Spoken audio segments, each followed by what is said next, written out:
welcome back to the channel. Today, we're returning to the Pride Lands for one of the most beloved animated films ever made, Disney's The Lion King, the 1994 masterpiece that, honestly, redefined what animation could achieve. Directed by Roger Allers and Rob Minkoff, with a story developed by an extraordinary team that included Brenda Chapman, who later directed The Prince of Egypt, and a screenplay by Irene Mecchi, Jonathan Roberts, and Linda Woolverton. This film was Disney's first original animated feature not based on existing source material. The result? A $45 million production that became the highest-grossing animated film of all time, won 2 Academy Awards, Best Original Score and Best Original Song for Can You Feel the Love Tonight, and has been preserved in the National Film Registry for its cultural significance. Whether you're here for the music, the animation, or just wondering why we're still crying over Mufasa 30 years later, this video will break down everything. Stick around to the end.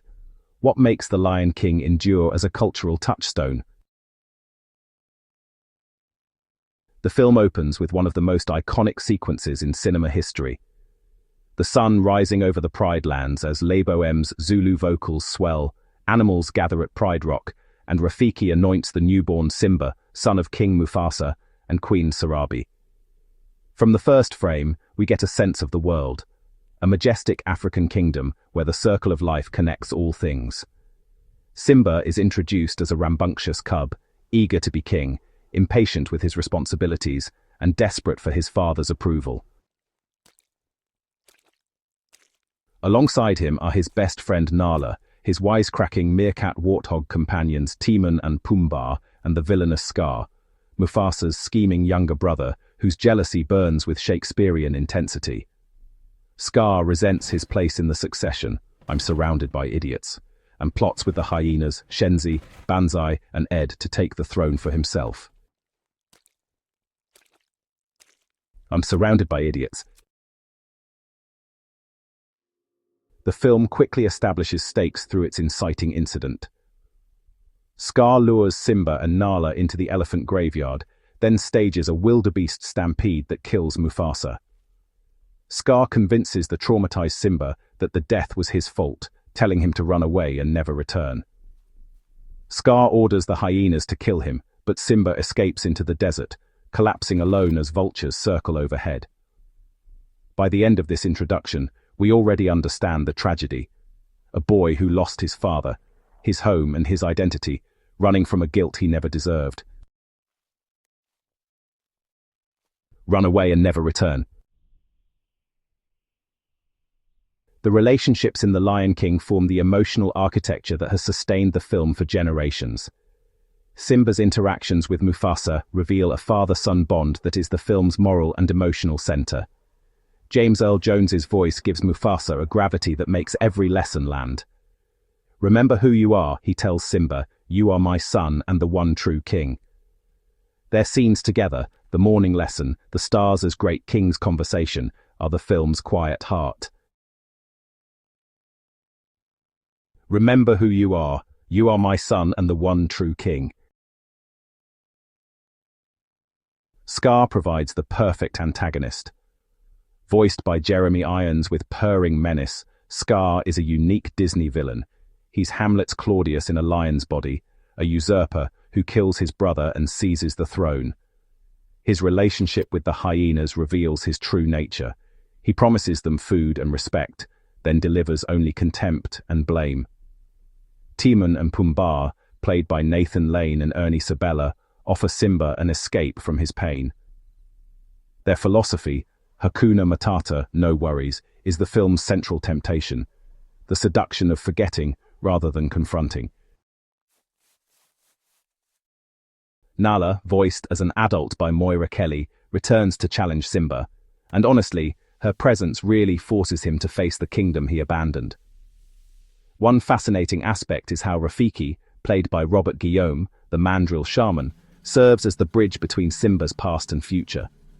His "it is time" moment is, like the film's emotional turning point. Rafiki says it is time.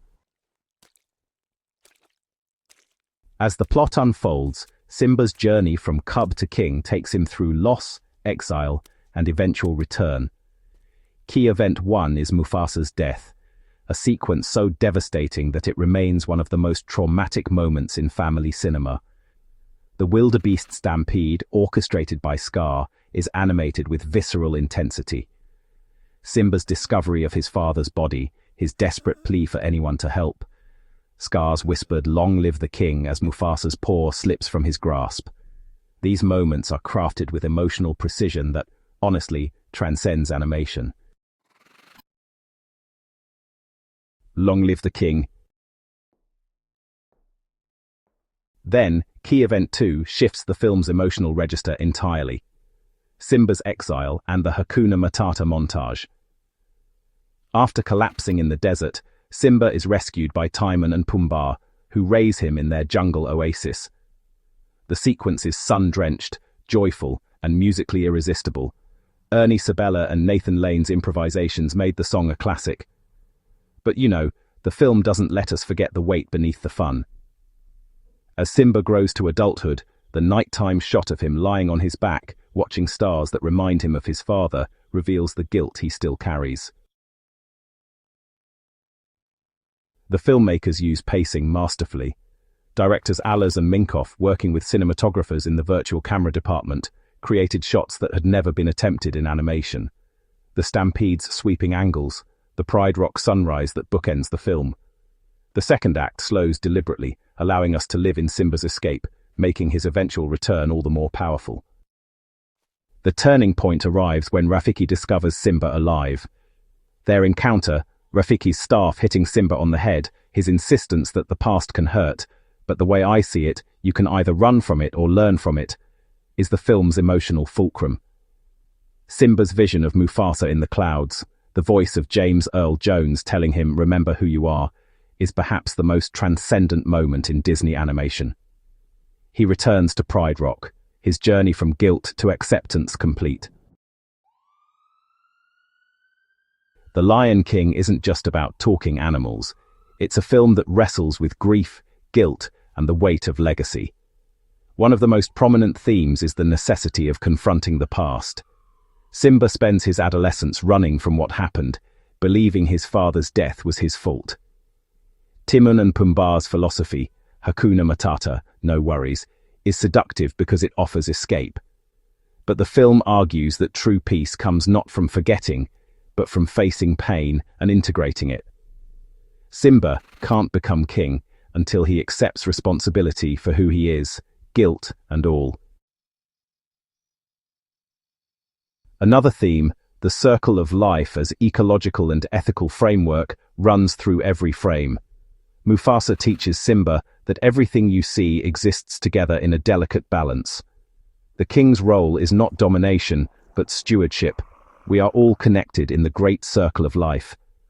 Scar's reign, by contrast, is defined by exploitation. He lets the hyenas overhunt, and the Pride Lands turn to wasteland. The film presents environmental destruction as a moral failure, not just an economic one. The film also explores identity and the weight of expectation. Simba is born to be king, but the role terrifies him, especially after Scar convinces him he's a murderer. His arc is learning to accept not just his birthright, but his worthiness for it. Rafiki's lesson, "It doesn't matter, it's in the past," isn't about forgetting, but about recognizing that who you were doesn't have to define who you are. Critics have noted the film's Shakespearean roots, Hamlet with lions, but its emotional power transcends its source material. As Roger Ebert wrote, "The Lion King is a movie that celebrates the joy of life even while it acknowledges the pain of loss." That balance, joy and pain, laughter and tears, is what makes it endure. Some fascinating details behind The Lion King make the experience even richer. The film was developed during a period of intense creative rivalry at Disney. The animation department had split into two teams, one working on The Lion King and the other on Pocahontas. Disney expected Pocahontas to be the bigger hit and gave it the A-team. The Lion King was considered a risk, an animal picture that would be B-movie fare. Instead, it became the highest-grossing animated film of all time. The voice cast came together through inspired choices. James Earl Jones was the first choice for Mufasa. Matthew Broderick was cast as adult Simba after a Broadway producer overheard him in the shower and called Disney. Nathan Lane and Ernie Sabella were originally auditioning for hyena roles but improvised so well together that the filmmakers rewrote Timon and Pumbaa to match their chemistry. The music was a collaboration between Elton John and Tim Rice, who wrote the songs, and Hans Zimmer, who composed the score. Zimmer, whose father died when he was young, poured his grief into Mufasa's death sequence. The combination of John's pop sensibility, Rice's lyrics, Zimmer's orchestral sweep, and Lebo M's South African vocals created a soundtrack that became a phenomenon unto itself. So, here's some fun trivia for you. The animators actually visited the Los Angeles Zoo to study lion movement. Pretty cool, right? The wildebeest stampede sequence, which is just iconic, took over 2 years to complete and used a mix of hand-drawn animation, computer-generated background herds, and even 3-dimensional rendered dust clouds. That's a lot of dedication, and, the animators were so moved by Mufasa's death that they actually had to take breaks during production. It really got to them. Oh, and the phrase Hakuna Matata was chosen because it's a real Swahili phrase, giving the film a sense of authenticity that goes beyond its fictional setting. As the story reaches its explosive climax, Simba confronts the uncle who destroyed his family. Returning to Pride Rock, he finds the kingdom devastated. The herds are gone, the water has dried up, and his mother and the pride are starving under Scar's tyranny. When Scar claims Simba killed Mufasa, Simba's guilt threatens to overwhelm him. Until Scar's slip reveals the truth: "I killed Mufasa." The key moment arrives in the fire. Simba forces Scar to confess to the pride, and the hyenas, realizing they've been used, turn on their former master. Simba, given the chance to kill Scar, instead shows mercy, go away and never return. Scar refuses, attacking Simba, and is thrown from Pride Rock. The hyenas find him below. The resolution is transcendent. Rain falls on the burned Pride lands as Simba climbs Pride Rock. Nala watches from below. Rafiki holds his staff. The Pride looks up. The score swells. Simba roars, and the circle of life begins again. The final shot, the sun rising over a restored kingdom, echoes the opening, a new king ascending, the balance restored. The filmmakers intended these final moments to leave a lasting impression. Redemption is possible, guilt can be faced, and the past, however painful, can be integrated rather than escaped. Simba doesn't forget his father, he carries him forward. The final image of the cub being lifted to the heavens is both callback and promise. The circle continues. In conclusion, The Lion King delivers a timeless, emotionally complex animated masterpiece that has earned its place in cinema history. The voice cast is legendary, the animation groundbreaking, the music transcendent, and the story, a Shakespearean drama about grief, guilt, and redemption, speaks to audiences of every age. It's not just a children's film. It's a film about what it means to grow up, to face the past, and to accept who you are. If you enjoyed this breakdown, drop a comment with your thoughts. What's your favorite scene, and how many times have you watched it? Don't forget to like this video and subscribe for more movie reviews, deep dives, and behind-the-scenes insights. Thanks for watching, and remember who you are.